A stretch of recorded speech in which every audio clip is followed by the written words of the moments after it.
March is Intellectual and Developmental Disability Awareness Month. The Harris Center's Early Childhood Intervention Program is here to help parents support young children with developmental delays. This program offers therapy and guidance for babies and toddlers who may need some extra help with speech, motor skills, or sensory development, giving them the best chance to thrive. KPRC 2's Haley Hernandez and Amy Davis learned a little bit more about this program and its importance. Intellectual and Developmental Disability Awareness Month is very, very important to educate the community, to make people aware of people that have IDD, some of the needs and challenges that they may be facing. It's a great opportunity as well to share resources and information to better support those with IDD.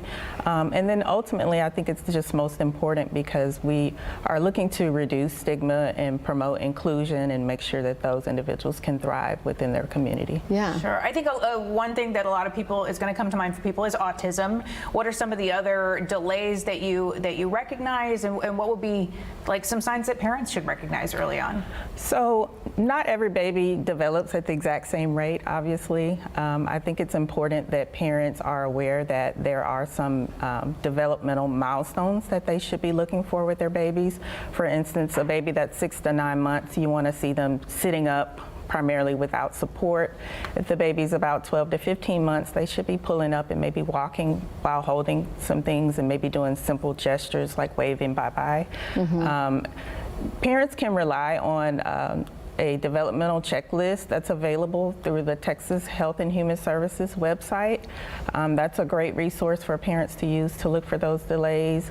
It's also good for parents to make sure that they're staying on top of their child's pediatric appointments. Yeah, because I was going to say, I remember at these sort of early appointments, all of the, can you draw a circle? Can you stand on one foot? Can you do all these things? So then you would hope that a pediatrician would catch something. Absolutely, yeah. So they're trained to look for those delays so they can help the families in terms of assessing their babies. But the awareness could be important maybe in families who are not getting to the pediatrician as often as recommended. Absolutely. Yeah.